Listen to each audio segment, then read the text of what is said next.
देश के सबसे स्वच्छ शहर इंदौर में नगर निगम परिषद के 4 साल पूरे हो चुके हैं।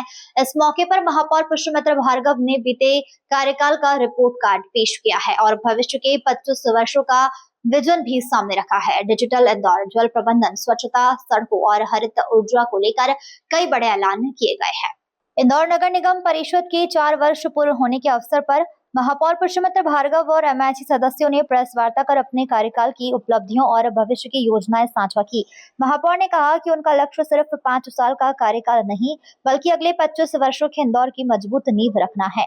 महापौर पुष्पमित्र भार्गव ने बताया कि परिषद के गठन के समय उन्होंने क्लीन इंदौर, ग्रीन इंदौर और डिजिटल इंदौर का संकल्प लिया था। इस दिशा में नगर निगम के सभी विभागों को एक डिजिटल प्लेटफॉर्म पर लाने के लिए पोर्टल तैयार किया जा रहा है, जिसका निर्माण अंतिम चरण में है। उन्होंने कहा कि इंदौर देश का पहला नगर निगम बन गया है जिसने डिजिटल एड्रेस सिस्टम लॉन्च किया है। महापौर ने बताया कि शहर के प्रमुख व्यावसायिक क्षेत्र सराफा चौपाटी और राजबड़ा मार्केट में भी आवश्यक विकास कार्य किए गए हैं ताकि आपातकालीन सेवाओं की आवाजाही सुगम हो सके।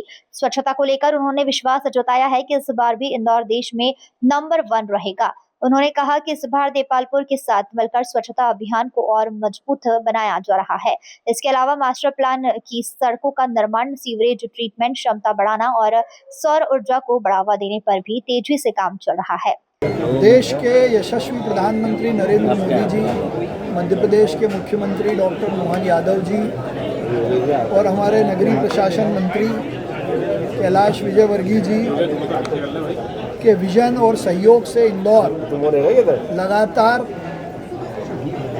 तेजी से विकास के पथ पे आगे बढ़ रहा है। हमारा ये 4 साल का कार्यकाल, जिसमें अभी 1 साल और बचा है, इस कार्यकाल को हम अनंत संभावनाओं वाले इस शहर में अनंत इंदौर की संकल्पना के साथ भविष्य के इंदौर की आधारशिला के रूप में देखते हैं। ये आधारशिला आज से 25 साल बाद के इंदौर के लिए पानी, ड्रेनेज और मूलभूत सड़कों का इंफ्रास्ट्रक्चर तैयार करने का काम करेगा। ये क्लीन शहर पूरे देश को ग्रीनरी में, डिजिटलाइजेशन में और सोलर में भी दिशा देने का काम करेगा। मैं इंदौर की जनता का धन्यवाद करता हूं कि उनके सहयोग से, उनकी जन भागीदारी से ये शहर तेज़ी से आगे बढ़ रहा है और अर्बन गवर्नेंस के मॉडल के रूप में उभर रहा है। ये बात ज़रूर है कि इस पूरे शहर में 22-23 पुल, 23-24 मास्टर प्लान की सड़कें, नर्मदा जी के 4था चरण और अमृत 2 के माध्यम से जो काम हो रहे हैं, तो इस शहर में अभी थोड़ा सा टीचिंग ट्रबल हमको फेस करना पड़ रहा है, लेकिन ये हमारे भविष्य के लिए बहुत महत्वपूर्ण है। ये 4 साल इंदौर के भविष्य की आधारशिला है। इंदौर से नेशन टाइम की रिपोर्ट।